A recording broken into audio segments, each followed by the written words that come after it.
Napaka-importante talaga na maging laging malakas at malusog ang ating pangangatawan. Lalong-lalo na sa panahon ngayon. Para naman makaiwas tayo sa sakit. At ang isa sa mga paraan na yan ay ang pagkain ng mga tinatawag na healthy and nutritious food. Importante din itong mga pagkain na to sa mga taong nagpapagaling para naman makapag-aid sa kanilang recovery process. Kaya naman ngayong araw na to ay magluluto tayo ng isang healthy vegetable recipe na syempre masarap, abot kaya, at ang importante, nakakabusog.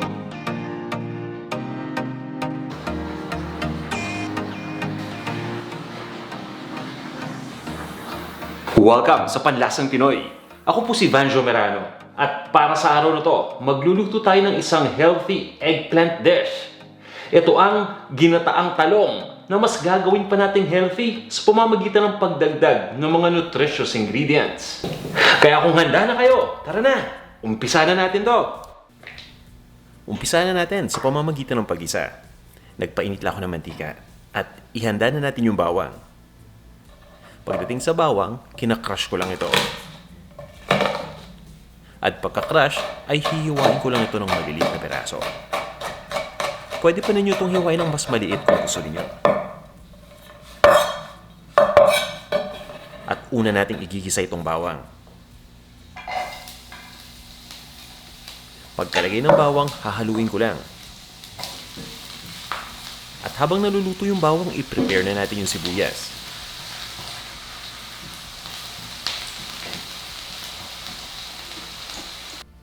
Pagdating naman sa sibuyas, kahit anong kulay ng sibuyas ay pwede natin gamitin.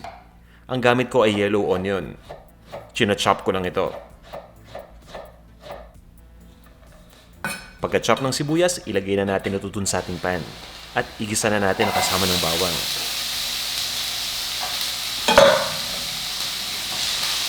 Haluin lang muna natin ito. At meron pa tayong ikatlong ingredient na kailangan igisa. At yan, ang luya. Pagdating sa luya, pwede ninyong hiwain ng maliliit na peraso na katulad nitong ginagawa ko o pwedeng pahaba lang, parang matchstick pieces. Ilalagay lang natin ito dito sa pan at itutuloy ko lang ang pag-isa hanggang sa maging malambot na yung sibuyas. At habang nag-aantay tayo, i-prepare na muna natin yung gata. Gumagamit ako ng Knorr ginataang gulay recipe mix. Ito yung 40 gram pack. Naglalagay lang ako ng tubig sa isang measuring cup o sa isang bowl. At paghahaluin ko lang yung Knorr ginataang gulay recipe mix at yung tubig. Mas maganda kapag room temperature ang gamit nating tubig. Once na makumbay na, kumukuha lang ako ng kutsarita at hinahalo ko lang itong mabuti. Yan, ready na itong ating gata. At pagkatapos ay didiretso na natin itong ilagay dun sa ating pan. At this point ay okay na yung sibuyas, malambot na. Gumagamit ako nitong Knorr ginataang gulay recipe mix sa mga lutuin kagaya na lang nitong ating healthy eggplant recipe dahil nga malasang malasa na to at gawa pa to sa real coconut kaya naman talagang rich and creamy pa. Hinahalo ko lang ito at pabayaan lang natin kumulo. At para mas mabilis na kumulo, takpan lang muna natin itong ating pan. Tip number 1. Pwede tayong gumamit ng kahit anong variety ng eggplant para sa recipe na to. Ito yung karaniwang ginagamit natin. Yung Chinese eggplant na halos kahawig din ng Japanese eggplant. Pwede rin tayong gumamit ng graffiti eggplant. At yung mga maliliit din na talong na bilugan na kadalasang ginagamit sa pinakbet Ilocano, which is yung Indian eggplant. Pwede rin yan. Itong talong ay hinihiwa ko lang, diagonally. At hinahati ko pa sa 2 piraso yung isang hiwa. At this point ay kumulo na yung gata natin. Ibig sabihin, pwede na nating ilagay yung talong dito. Ilagay na natin lahat ng mga nahiwa natin na talong.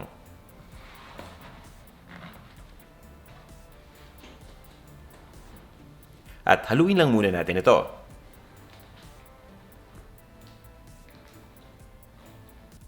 Niluluto ko lang itong talong ng hanggang 8 minuto. Kaya naman tatakpan lang natin itong ating lutuan. Ina-adjust ko rin yung heat between low to medium. At pabayaan lang natin itong maluto. Tip number 2, pwede natin itong gawing mas healthy sa pamamagitan ng pagdagdag ng source of protein. Kaya naman, naglalagay ako ng tokwa dito sa aking niluluto. Itong tokwa, pwede natin itong ilagay kaagad pagkahiwa o pwede pa natin itong iluto ng bahagya. Kaya ang gagawin ko dito, hihiwain ko muna ito cubes. At pagkatapos niyan, magbabrush lang ako dito ng mantika, konting-konti lang, at ilalagay ko lang ito sa air fryer.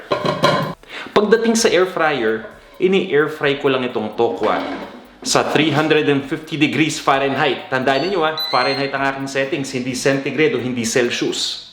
At papabayaan ko lang itong maluto ng mga 10 to 12 minutes. Huwag niyo rin kakalimutan na i-shake yung inyong air fryer every 2 minutes nang sa ganun ay maluto ng pantay-pantay yung tokwa.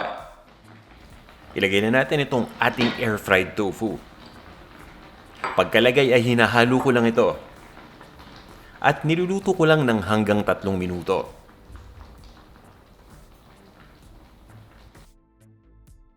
Tip number 3. Alam naman natin na naging mas healthy na itong ating dish dahil sa paglagay natin ng source of protein kanina, which is yung tokwa. Pero pwede pa natin itong gawing healthier sa pamamagitan ng pagdagdag ng mga nutritious pa na ingredients, kagaya na lang ng masustansyang gulay. At ang tinutukoy ko ay dahon ng malunggay. Bukod sa dahon ng malunggay, pwede rin tayong gumamit ng iba't ibang mga green leafy vegetables, katulad na lang ng spinach, pati na rin ang dahon ng kamote. Diretso na nating iligay yung dahon ng malunggay dito. Mas maraming dahon ng malunggay, mas maganda. Haluin lang natin. At niluluto ko pa ito ng hanggang 1 minuto lang.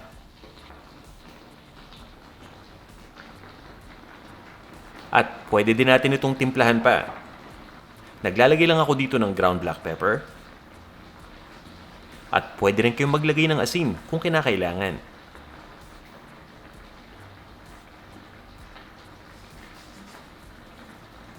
Hahaluin ko lang muna to. Siguraduhin lang natin na humalo na yung mga seasoning.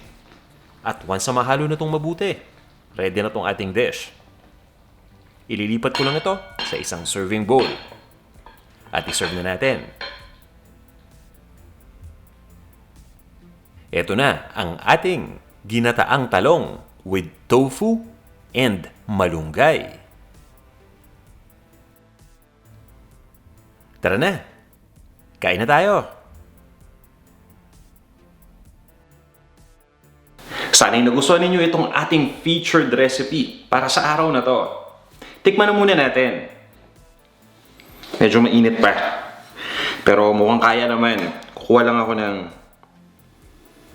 tokwa, ng talong, at ng malunggay. Nandito na. Bababa ko lang at mainit. Yan. So, eto na ha. Subukan na natin. Mukhang kaya ko na naman to. Yan. Yung malunggay baka mahulog kasi.